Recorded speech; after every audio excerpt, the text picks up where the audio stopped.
Hey there, future diplomats and policymakers. I know all you UPSC aspirants out there, especially those of you tackling international relations, are deep in the thick of it, trying to make sense of all those complex theories. So today we're going to unpack one that's not just fascinating, it's actually really crucial for getting how the world works. We're going on a deep dive into utilitarianism. Absolutely.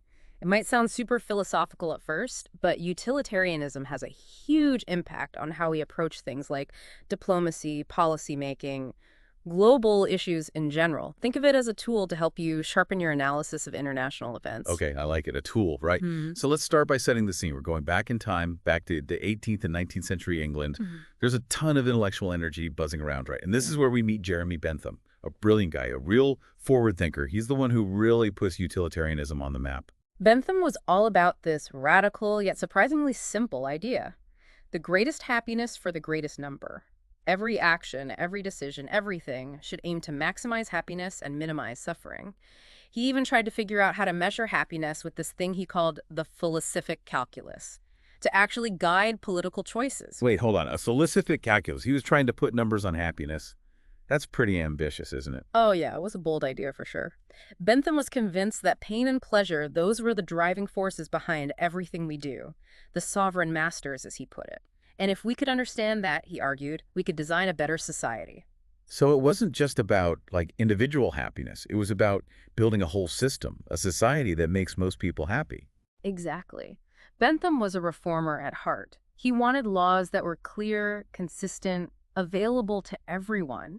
He fought for individual freedom, but also recognized that we need safeguards so one person's happiness doesn't stomp on someone else's. He even came up with this idea called the General Goodwill Fund.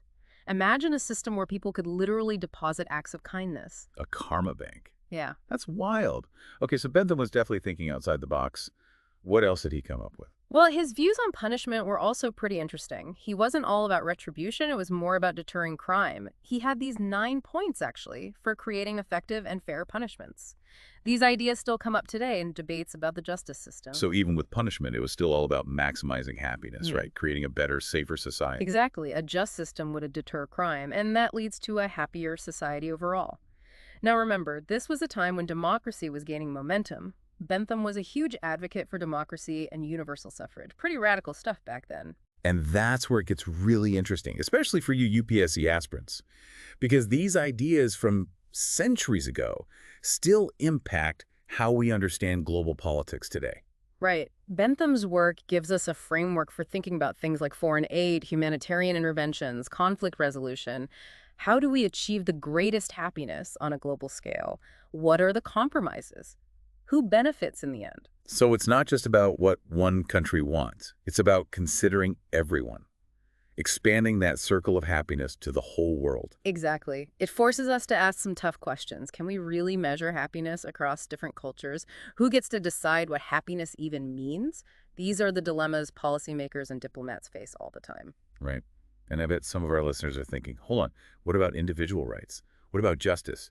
Is it okay to just focus on the greater good? You're right on the money there. No ethical framework is perfect, and utilitarianism definitely has its critics. Some people argue that it could end up ignoring individual rights or overlooking the needs of minorities in the pursuit of the greater good. So it's not a simple equation. And that's probably what makes it so relevant to understanding the complexities of international relations. Exactly. It's a really useful tool for analyzing complicated situations, but we have to be aware of its limitations. For you UPSC folks, being able to think critically about different ethical frameworks like this, that's going to be key. And this is where things get interesting for our UPSC folks, especially those focusing on international relations. Understanding Bentham's vision for a utilitarian society can really give you an edge when you're looking at political thought, especially how it's evolved over time. Yeah, that makes sense. Okay, so Bentham clearly had a lot of ideas. Where do we even begin with this vision for society? Well, for Bentham, remember, it all goes back to maximizing happiness, not just for individuals, but for everyone, the whole society. He believed that we could actually create a society where everything, the laws, the institutions, even just social norms are designed to make the majority happy. Wow, so like a social architect, designing a system for a specific goal. How did he actually think we could build this? It sounds kind of utopian, doesn't it? Remember that general goodwill fund we talked about? It wasn't just a quirky idea. It actually reflected his belief that even little acts of kindness can make a difference for society as a whole, right? He also loved public works projects as a way to tackle unemployment. He even saw a role for literature and storytelling, like using them to encourage good behavior. That's real interesting. He saw education and social influence as tools, almost like hacking human nature to make society better. Exactly. And let's not forget his ideas about religion. Bentham was an atheist, a pretty outspoken critic of organized religion, especially the Church of England. He saw religion as this obstacle to reason and progress, because religious doctrines, he argued, often went against the pursuit of happiness. So for Bentham, a secular society based on reason and evidence was more likely to maximize happiness than one based on traditional beliefs. That's the gist of it. And for our UPSC listeners, this is a key point. Bentham's ideas really influence political thought. They still shape debates today about the role of government, individual rights, things like social welfare. So understanding this historical context can be super helpful when you're analyzing modern-day issues. Wow, it's incredible how these ideas from so long ago are still relevant today. But let's bring it back to international relations. How does this utilitarianism thing actually work on the global stage? Now there's the million-dollar question for you future diplomats. Imagine applying this idea of greatest happiness for the greatest number to things like foreign aid, humanitarian intervention, climate change agreements, even trade deals. It's a powerful way to look at policy choices, and their consequences, both good and bad. So we're not just looking at what each country wants. We're thinking about the global impact, trying to make decisions that benefit as many people as possible, even across borders. Precisely. It's about moving beyond traditional power politics and thinking about the ethical side of global issues. But here's where things get really interesting. Utilitarianism doesn't always have simple answers. It makes us wrestle with some tough questions, like how do we even define happiness on a global scale? Who decides that?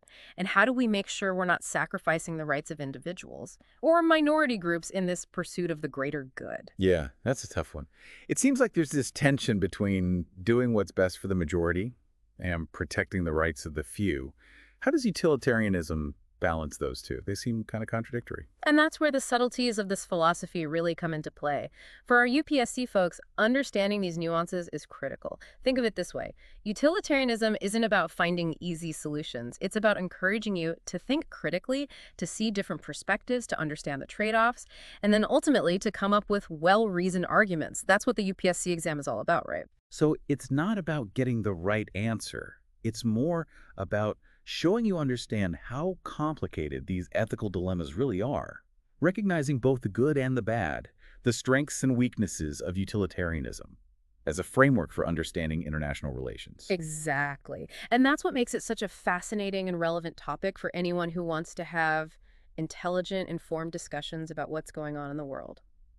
So in our final segment, we're going to put these utilitarian lenses to the test. We'll take a look at some real-world examples and see how this philosophy plays out in the messy, unpredictable world of international relations. Okay, so we're back and ready to put all this utilitarianism talk into action. We've gone through the theory, we've looked at the criticisms, but now let's see how it actually works in the real world. Because things are never as simple as they seem in textbooks, right? Absolutely. It's time to take those utilitarian lenses we talked about and try them out on some real global challenges, like climate change, humanitarian intervention, foreign aid, all those tricky situations we touched on earlier. Perfect. So let's start with something that's been in the news a lot lately, climate change. How would a utilitarian approach actually help us deal with this? I mean, it feels like an existential threat. Yeah, it's huge. A utilitarian would probably push for policies that minimize the damage from climate change. Even if some countries or industries have to make sacrifices in the short term, the focus would be on those long-term consequences, for the most people possible, making sure future generations are okay. Okay, so things like investing in renewable energy, carbon taxes, maybe even changing our lifestyles to reduce our impact. I mean, those all come with costs. Some people are going to push back, right? But from a utilitarian viewpoint, it's all justified if it creates a better future for everyone. You got it. It's all about weighing the good against the bad, looking at the long-term impact, choosing the path that brings the most well-being, even if it means making tough choices right now. Okay, let's switch gears a bit. What about humanitarian intervention? How would a utilitarian approach that compared to, say, protecting national interests or sticking to old alliances? This one's always ethically tricky. But a purely utilitarian perspective might say that we have to step in to prevent suffering and loss of life, Yeah. even if it means going against what a particular country wants, Whoa. or challenging the idea of national sovereignty. Exactly. And that brings up some tough questions, like, when is it actually okay to intervene? Who gets to decide that? And how do we make sure those interventions don't end up causing more harm than good? It's a constant balancing act, weighing the benefits against the risks.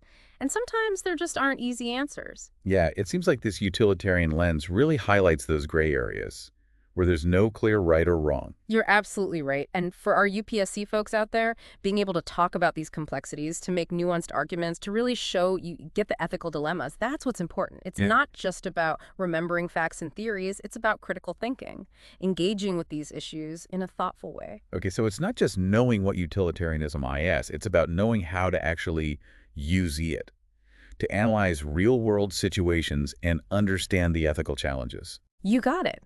And that's why it's such a fascinating and important topic for anyone who wants to have meaningful conversations about global issues. So let's keep going with this. How about foreign aid?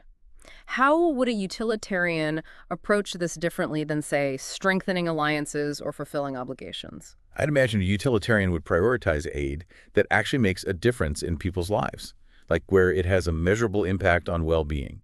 Forget about political stuff or who we owe favors to.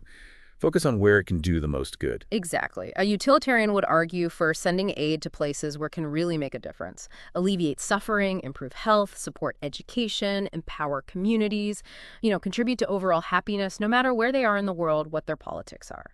So we might see a shift in priorities. Maybe aid would go to different countries than it does now, places where even a little bit of help can go a long way.